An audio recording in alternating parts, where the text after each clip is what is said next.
Welcome to Speak English, Follow Your Dreams TV. Today, we're talking about fear. Do you feel fear about speaking English? Well, today I'm going to help you get over this fear, and I'm going to give you some tips and tricks of how you can feel less fear, feel more power, and move forward.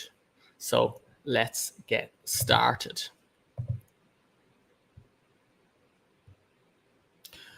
Do you feel fear when speaking English? Well, before we can decide how we can get over this fear, we have to look at what the fear is. Where does the fear come from? So, you want to get rid of your fear. But first of all, what causes this fear? Do you have any idea? Well, fear is the result of a lack of confidence. This may seem obvious, but this can help us to identify where the fear is coming from and how we can move past our fear. So we know it's a lack of confidence. So the next question is, what causes a lack of confidence? Well, this is also very simple. A lack of confidence is the result of not knowing what you can do. Right? Does this make sense to you? If you don't know what you can do, or if you're not sure that you can do something, well, then you're going to have a lack of confidence. You're not going to have enough confidence. Then, this not knowing of what you can do, what's that caused by? That's caused by a lack of experience. This makes sense, right? When you don't have experience, then you don't know what you can do, then you don't have confidence, then you feel fear. So ultimately, it all comes down to a lack of experience. You get experience, your fear will vanish. And I know you know this is true already. You've seen this throughout your life since you were a child, since you were a baby, going through your teenage years, becoming a young adult. Oftentimes, I'm sure you felt a lack of confidence. Well, now you know where this lack of confidence comes from. So, the lack of confidence is a result of not knowing what you can do, and not knowing what you can do is a result of a lack of experience. So, to get over your fear, what do you need to do? You need to get experience. Today, we're talking about how you can feel less fear and more power. This is the second in a series of training that we are doing here in Speak English, Follow Your Dreams on how you can speak like a native in the 10 most important business situations. And this one is presenting with power, because public speaking has been reported to be the number one fear in the world. How do you feel about public speaking? Most people are frightened to death of getting up on a stage and speaking in public. For me, this is not an issue. Is this because I was born with some lack of fear, or some brave, I was born brave to speak in front of people? Nope. It is because of my experience. I've been doing this for more than 20 years. I've spoken in front of thousands of people at one time. And this experience has given me less fear, almost no fear anymore. So today we're talking about how you can present with power.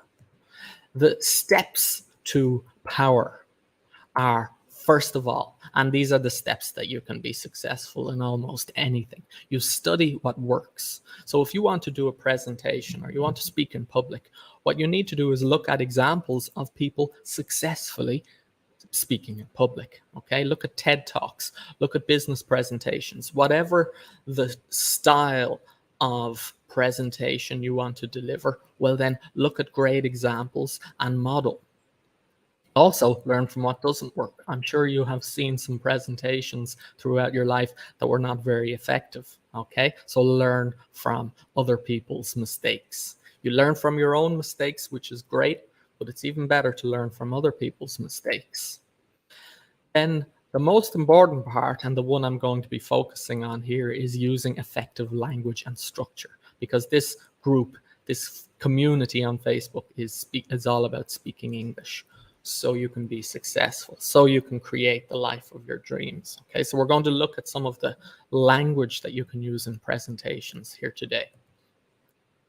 And last but not least, I said the last one was most important, but this is actually even more important. Practice. Practice and repeat. This is where the experience comes in. If you have never spoken in front of people before, well, then you're going to feel fearful, right? You don't have confidence. You don't have the experience. The best way that you cannot skip to improve your speaking is to speak as often as you can. So take a look at famous speeches. As I said, TED Talks is a great source of people from all around the world in many different categories, many different topics, speaking about things and doing a fantastic job. So follow TED Talks. TED Talks has a YouTube channel. Go and subscribe and watch these. Pick topics that are interesting or that are relevant for you and study what these people do. What I do with my students is we analyze successful, famous, powerful, persuasive speeches that have been delivered over the years. And we look at why, what makes them so powerful, what makes them so persuasive, what techniques do they use. Now, what techniques do people use when they are successful in delivering a presentation? Well, you'll see some common things, and in my experience, these are the key tricks and tips to remember. First of all, the 3 Ps. Maybe you've heard of this before. Practice, practice, practice. Okay? Essential. If you can practice in front of a mirror, you can watch yourself, your body language, see how you're delivering using your hands, and watch your style and get some feedback from seeing yourself. Record yourself, but most importantly, practice in front of real people. Then you get that feeling, okay? Then you get that experience. Make short notes or cards, okay, which you can glance at when you are delivering your speech. Keywords, that's the trick here. Speak clearly. Most people, when they're nervous, they speak too quickly and they blend the words together. Your job as an orator or a speaker or a public speaker or a presenter is to make it as easy as possible for your audience to follow what you're saying. So you must concentrate on speaking clearly. Very important, often overlooked. Use formal language. Most presentations are in a formal setting, okay? So avoid slang and informal language. Present yourself in a professional way. The power of the pause. What is the pause? The pause is when you stop speaking for a moment. Half a second is enough. This gives you emphasis. This helps to get the audience's attention. This helps to break up your points and make it easy to follow. The power of the pause is one of the most underestimated things or tricks or tactics used in presentations. Eye contact, okay? Very important. You have to make connection with your audience, all right? That's why reading is not a good idea, okay? Or memorizing is not a good idea. You want to make a connection with your audience. You want to make eye contact, look around the room, and sometimes it's good to find a friendly face or find friendly faces, okay? So that will give you more courage. It will make you feel better, but it's very important. Eye contact and body language, okay? 70% of communication is non-verbal. That means it's not in the words you use, okay? It's in your expressions, it's in your tone of voice and your body language, how you move your hands, how you hold your body. All right, there's so much information in the way you hold your body and the way you move when you're speaking. Things you shouldn't do or don't. Again, write a full script and memorize. This is useful at the beginning when you're really working on the language and you're trying to bring in a lot of new vocabulary and language. Writing a script can help you. But ultimately, in the end, if you are writing a full script, you spend most of your time writing the script, and then you spend less time practicing your delivery. And if you're trying to remember when you're thinking of the words on your script, you're not connecting with your audience because you're trying to remember the exact words. Okay. So that's why I say it's better to use short notes. The more you practice, the easier this will get. Don't read. All right. As I said before, you lose your connection with the audience if you're reading a script. Fail to prepare, prepare to fail. Back to practice, practice, practice. The more prepared you are, the more confident you're going to be, the more you're going to enjoy it, and the more your audience are going to enjoy it. Okay, so it's huge amount of emphasis has to be put on preparation. Very important, more important now than ever, is the hook. The hook is what you use to get people's attention. How? And we say start with a bang, like fireworks. Okay, so start with a bang. You want to start and get people's attention at the very beginning by using a hook.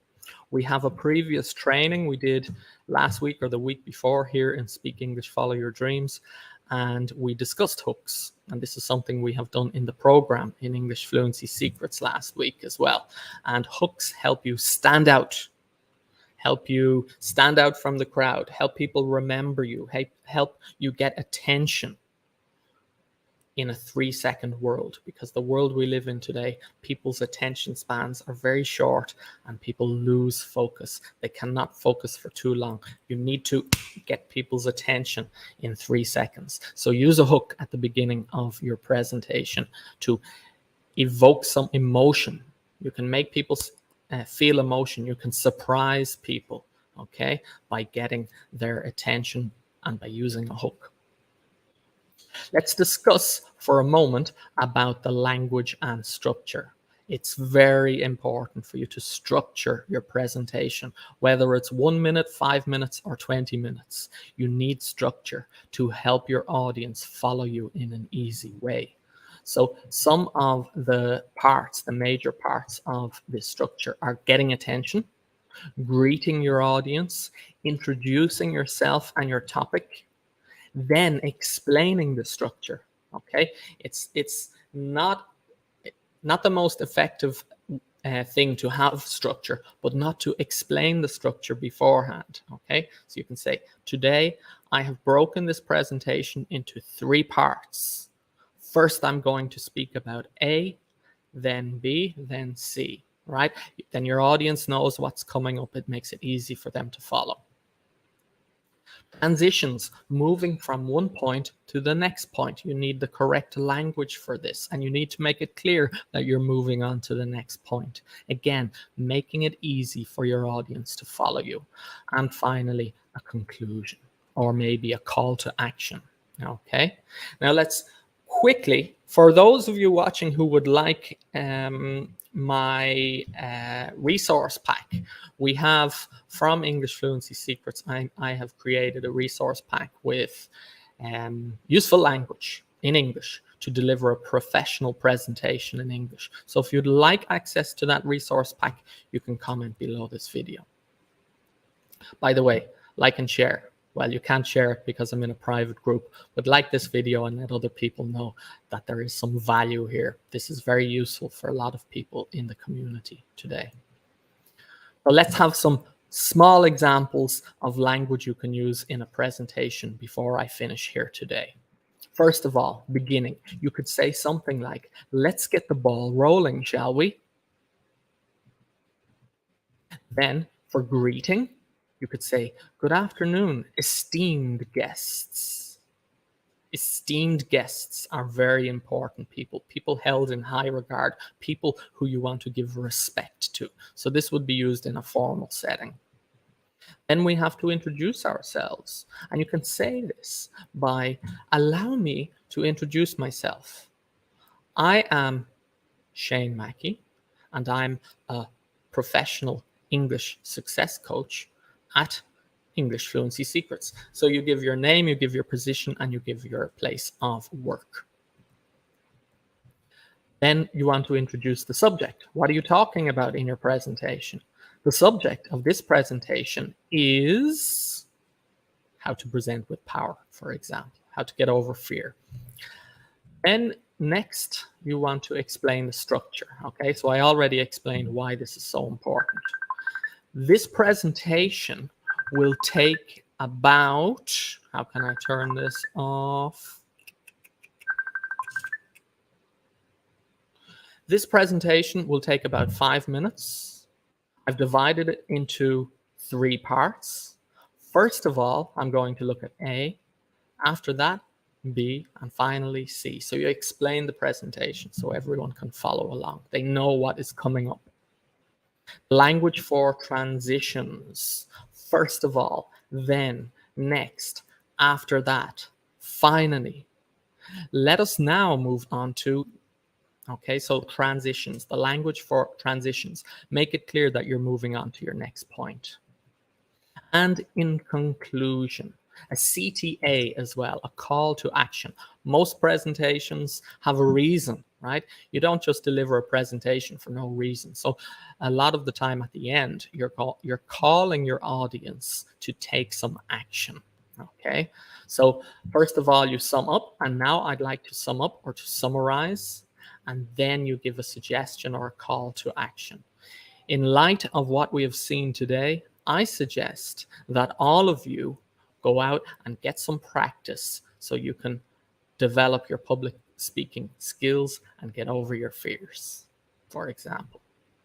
All right, practice and repeat. This is the most important part. So you need to be practicing. There is no point in only learning the language for giving a presentation or only writing an amazing speech. You have to be able to deliver it. And that is the point of this video here today. How you get over your fears, you get experience. So you need to find the opportunity to present in front of real people, to speak. Okay, find your stage. What I do with my students is I provide a stage for them. Last night, we had amazing presentations by some of the members in English Fluency Secrets. We give people an opportunity to first prepare, get the coaching, get the training, prepare their presentations, and then, most importantly, they get the opportunity to present in front of other people.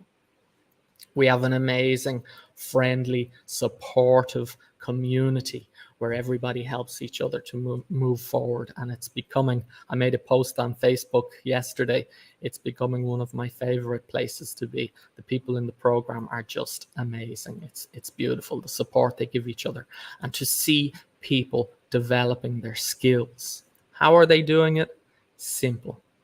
Getting a chance to get experience. Okay. For example, Nick, one of our students, posted there the other day that, thank you so much. Now I don't feel embarrassed when I speak English in public because of you. She's speaking about me and the program, and she doesn't feel embarrassed anymore. Why is that? Is it because of some magic? Is it because of some extremely complicated process? No. She's been getting experience, and that's what I want. The number one takeaway I want you to get from this today is to go out there and get experience. That is how you present with power. Thank you all for joining today. I trust that this presentation was useful for you, and that the keys are all here, right? So prepare, get your language together, and most importantly, the way to get over your fear. What did you learn here today? The way to get over your fear is to get experience. Experience lets you know what you can do, which gives you confidence, which gets rid of your fear. I'll see you all next time on Speak English, Follow Your Dreams TV. I wish you all the best of luck in your English learning journey and be successful. Get experience. See you